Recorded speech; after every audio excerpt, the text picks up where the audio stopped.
simply and correctly.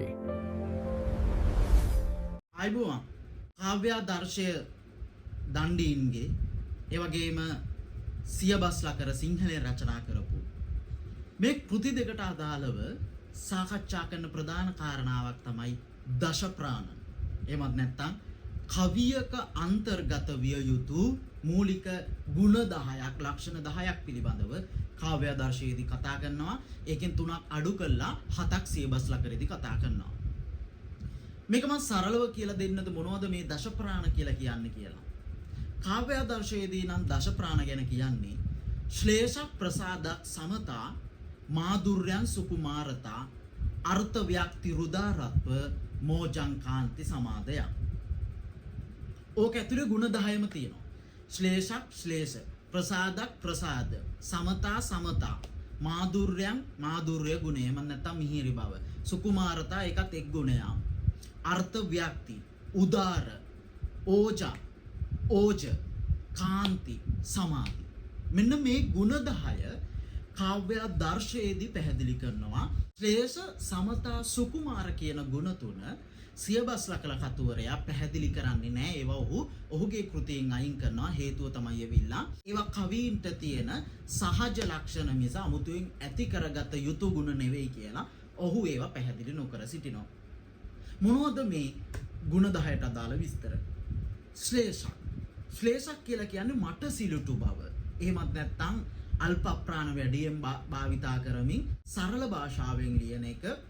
වචන සරලයි අපහසු නෑ අවබෝධ කරගන්න ලේසි. මොකද සරල භාෂාවෙන් ලියලා තියෙන්නේ අල්ප ප්‍රාණ වැඩියෙන් ලියලා තියෙන්නේ. සියපින් සිරින් සරු දෙතිස් ලකුණින් විසිතුරු බලන්න හරි සරල භාෂාවකින් යන්නේ. ප්‍රසාදක් කියලා කියන්නේ පහන් බව. එහෙමත් නැත්නම් යටි අරුත් අඩුවෙන් භාවිතා කිරීම. අර අපි කියන්නේ ව්‍යංගාර්ථය ධනිතාර්ථය මොනවා හරි එකක් කමක් නැහැ නේද? යටි අරුත් අඩුවෙන් භාවිතා කරන එකට තමයි ප්‍රසාද ගුණය කියලා කියන්නේ. දැන් උදාහරණයක් විදිහට අරණැස් නුවර සිට උදේනි නම් නුවරට පුරා බඩු ගැල් පිට රැගෙන ගිය වෙළඳු වෙළඳාමට නැහැ කිසිම යටි අරුතක් නැහැ. ස්වභාවෝක්ති අලංකාරයමයි තියෙන්නේ. සරලව කියනවා.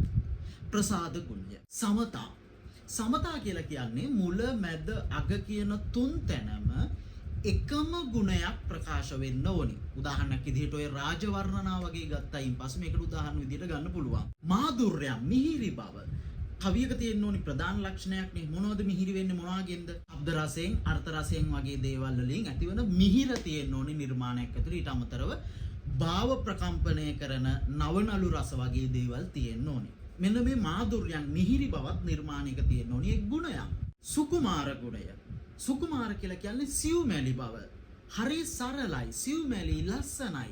සමම් පිච්ච මල්ලි හිරුණු නිල් තනකොළ පිට්ටනියක් වගේ යහස අන්න බලනු කොච්චර ලස්සනද රැට. හරි සිව්මැලි නිර්මාණයක් වෙන්න ඕනි. අර්ථ ව්‍යක්ති පවසලා ඒ කියන්නේ කියන වචනයෙන් ඒ අර්ථය තේරෙන්න ඕනි. අමුතු විවිධ තේරුම් තේරෙන්න බෑ. වෙන වෙන ආදේශ වචනයකට ඕනි වෙන්නේ නැහැ. කවිය කියවද්දි කවියේ තියෙන වචන වලින් මා මේ කියලා තියෙන මේ තේරුම කියලා ඒ වචනයෙන්ම වැටහෙන්න ඕනේ. අර්ථ ව්‍යක්ති උදාර කියලා කියන්නේ යම් දෙයක් කියවද්දි ඒකට අදාළව තියෙන තව ಗುಣ මතක් වෙන්න ඕනි. ඒකට අදාළ තව තියෙන දේවල් විවිධ දේවල් සිහිපත් වෙන්න ඕනි. ඒකට කියන්නේ උදාර ගුණය කියලා. ඊළඟට ඕජ කියලා කියන්නේ ඇවිල්ලා සමාස බහුලව භාවිතා කිරීම. කාන්ති කියලා කියන්නේ ගමින් ඉන්න කාන්ති නෙවෙයි. විශ්වාසවන්ත බව. නිර්මාණය ඇතුලේ අර අතිශෝක්ති අඩුවෙන් භාවිතා කළා ලෝක තත්වයට ගැලපෙන විදිහට ලෝක ස්වභාවයට ගැලපෙන විදිහට විශ්වාස කළ හැකි ලෙස තියෙන්න ඕනි. මනක් කල්පිත නේද? සුරංගනා මායාකාරී දේවල් අවම වශයෙන් භාවිතා කරන්න ඕනි. අවසාන ගුණය සමාධි ගුණය. එක් වස්තුවක ස්වභාවයක් තවත් වස්තුවක ස්වභාවයකට ආරෝපණය කිරීම. දැන් උදාහරණයක් විදියට සඳේ සෞම්‍ය බව ආරෝපණය කරන මොකද්ද? විල් වල තියෙන කුමුදු මල් වලට. හිරු නැගේම සමාන කරනවා මොකටද? නෙළුම් මල් පිපීමට.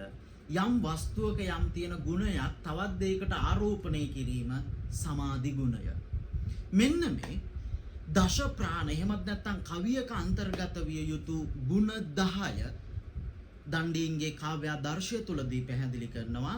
ඒ ඔස්සේ යමින් මේකෙන් 3ක් අයින් කළා ශ්‍රේයස සමතා සුකුමාර කියන 3 අයින් කළා ඉතුරු 7 සියබස් ලකර තුරදී පැහැදිලි කරනවා. ඉතින් තව මොනවා හරි ඕනි කරන පාඩම් එහෙම තියෙනවා නම් ඔයාලට යටින් කමෙන්ට් එකක් දාගෙන යන්න වීඩියෝ එකක් විදියට අරගෙන එන්න. මම දන්නවා විභාගයක් ඔන්න මෙන්න තියාගෙන ඉඳ තමයි මේ වීඩියෝ එක ඔයාලා බලන්නේ. නිසා හොඳට විභාගය ලියන්න හොඳ ප්‍රතිඵලයක් ලැබෙන්න කියලා ප්‍රාර්ථනා කරනවා.